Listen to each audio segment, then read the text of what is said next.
few villains that are relegated to side missions. I like Tombstone, a near indestructible husky motherfucker that likes a good fight. I thought he was cool. However, never have I hated a character as much as I did with Screwball. I can't stand her, not just as a villain, but as a concept. She is peak internet culture that's been weaponized to the point of being obnoxious. I hate it. Likely the entire point with her, I'm aware, but my ears bled whenever she spoke. She's just the worst, and if I have to hear the word photobomb one more time, I'm gonna kick a fucking toddler. I thought the Sinister Six would be a plot element introduced much earlier in the story, and the whole game would be centered on taking each of them out in due time. But no, these guys are brought out in the last third of the game's plot, and Spider-Man makes short work of them. The boss fights are cool, no doubt, but things accelerate a little fast. Eventually, the Sinister Six is put behind bars once more, and Spider-Man manages to put a stop to Dr. Octopus's plans, though not without some heartbreak, because Peter truly did look up to Octavius before his experiments threw him off the deep end.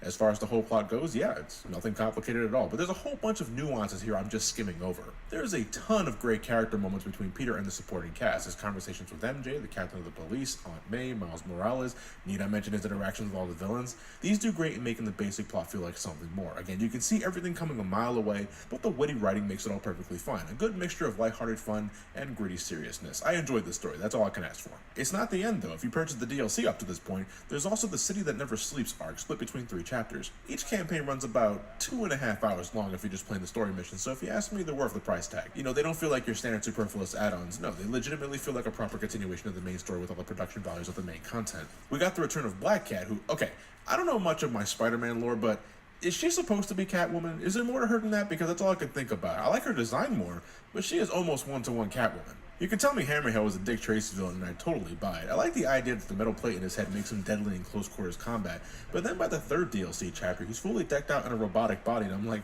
what the fuck? It's Big Riddle from the Batman Forever game, and that's just a cardinal sin. You never remind me of Big Riddle. The DLC is a good bookend to what's already a great game, but let's get into that. What do you do in Spider-Man?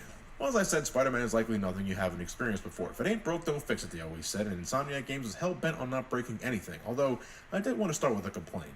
There's a lot Spider-Man can do in this game mechanically. He's got ground combos, air combos, he can grab objects and enemies with his weapons, swing them around, he can pull things towards him and punch the shit out of them, he can bounce off walls and get the jump on opponents, he can counterattack when his spider sense goes off, he can slide under goons to surprise people, he's got a surplus of gadgets that can incapacitate several enemies at once, from basic web traps, concussion blasts, electric webs that stun enemies. Ooh, that's a lot to take in, and the game tries to cram almost all of it down your throat within the first 15 to 20 minutes. I was overwhelmed with how much Spider-Man could do, and the game expected me to memorize it lickety-split, which didn't happen. I got my ass kicked by the first couple of goons in the first boss fight against Kingpin. It felt like every button on the controller was important, and my hands became a pretzel trying to remember what did what, and that was just on combat. Spider-Man's maneuverability is second to none, but also requires a certain amount of dexterity to get right. A combination of shoulder button, the jump button, aiming your web at the right spots to get maximum height, wall crawling, zipping across tight gaps. You get the idea. And I wish the game took things a little slower at first so I can comfortably ease myself in. It's Spider-Man. I get that compared to Batman, there's a lot more this guy can do, but Spider-Man is Spider-Man.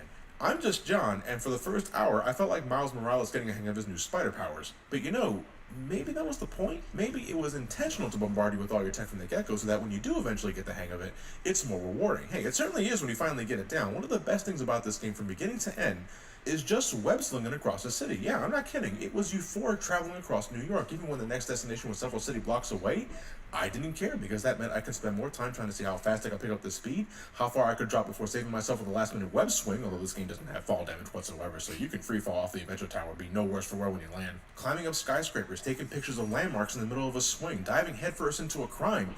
You're Spider-Man. There's no better way of putting it. And as the friendly neighborhood web slinger, you travel across a good part of New York City and do whatever a Spider-Man does. A lot of it is combat focused. You can stop crimes in progress, whether it be car chases, turf wars against criminals and the police, bank robberies, hostage situations. There's also criminal bases you can take down. These often involve dealing with a surplus of enemies in hand-to-hand combat, or stealth sections that require you to take out threats quietly. These are some of my favorite missions to do because there's nothing more satisfying than luring a crook away from the crowd and then webbing them up to subtract one from the total count. I just hope there's air holes in these traps. I swear sometimes leading these guys to a painful death via asphyxiation. Some things require a little more finesse, like the time challenges given to you by this dude named Taskmaster. I really like how they handle this guy too. After completing a handful of his challenges, he just pops in with no warning and forces you into a fight to test your abilities, and he kicked the living shit out of me. But that's cool. That just made me want to complete his challenges and fight the dude in retaliation. Nobody kicks Spider-Man off the roof and gets away with it. Outside of combat, there's a crap load of other things you can do just by swinging around. You can find old backpacks that contain random items that Spider-Man comments on, lead to some nice world building and some good humor. You can uncover more of the map by heading to these towers on top of police stations and reconfiguring their signals. There's these research stations that give you tokens for extra unlockables. You can snap photos of famous landmarks and earn extra experience points. This game is exploding with what I consider the standard busy work. The kind of stuff that isn't required to complete the story, but is there to help pad out the complete experience. It should only take you a couple of days to finish the story if you just focus on the main missions. Everything else is up to your discretion, and that's fine. The campaign is still a healthy 14 to 16 hours without doing any side missions, and I'd rather something like pigeon hunting to be completely optional because what the hell am I doing here? I'm chasing pigeons. Is this something Peter Parker does a lot in the comics? No matter what you do, there's always incentive. From experience you can earn to acquire skill points that you can use to unlock new abilities or upgrades to your gadgets. And the more side stuff you complete, the more tokens you can earn to help unlock extra costumes that also come with their own bonus abilities. Personally, I love the Spider-Bro ability that came with the Stark suit. Once the meter filled up, I got this cool little spider drone that tastes the fuck out of everyone that was close by.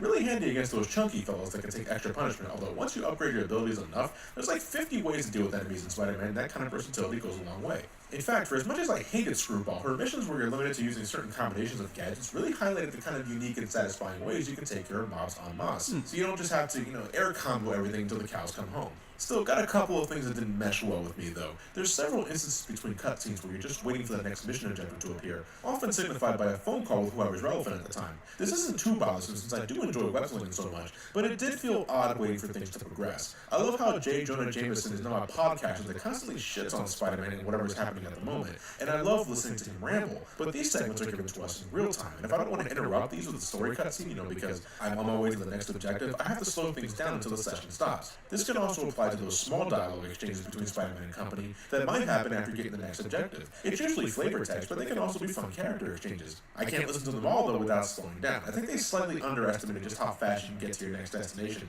and figured you had more than enough time to listen in on the conversation, which wasn't always the case. There's a couple of times where you switch to Mary Jane or Miles for some story-driven sections. Usually, it's some sort of stealth section or investigation segment, and they just shit all over the pace. Individually, they're just fine, but compared to the sheer intensity of things you do as Spider-Man, I think it clashes. Now, I love me some good stealth gameplay, but this is a little limiting for my liking. At least with MJ, she gets a stun gun later, knocking out unsuspecting thugs. It's pretty cathartic.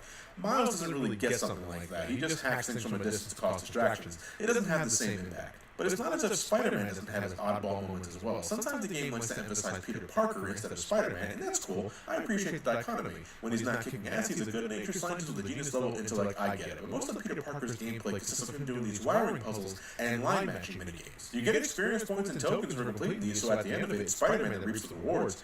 And they're not terribly complicated or overly long for that matter, but again, they clash so hard with everything else you do as the guy. However, they only make up small moments in what's otherwise a remarkably solid action-adventure game. Yeah, it's nothing the Arkham games haven't done already. This is simply Spider-Man's swing at the formula.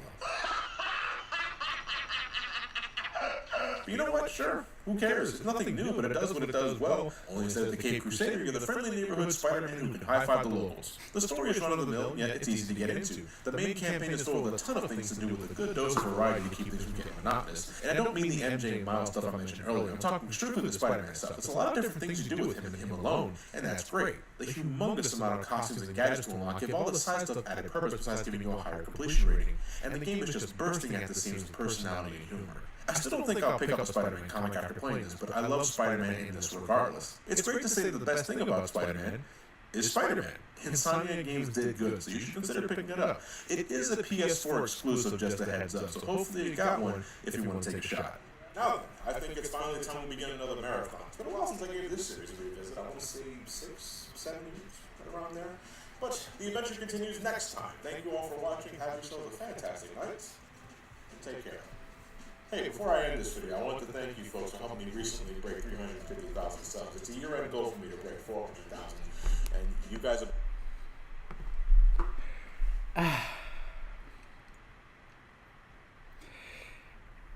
Yeah, I'm not a huge Spider-Man fan either, but there's a lot of stuff I enjoy from Spider-Man, particularly the movies.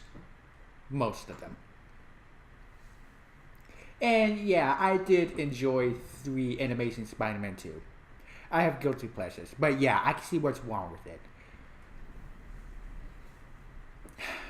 And I'm not sure when I'll do a Spider-Man marathon, but I am planning on doing that someday.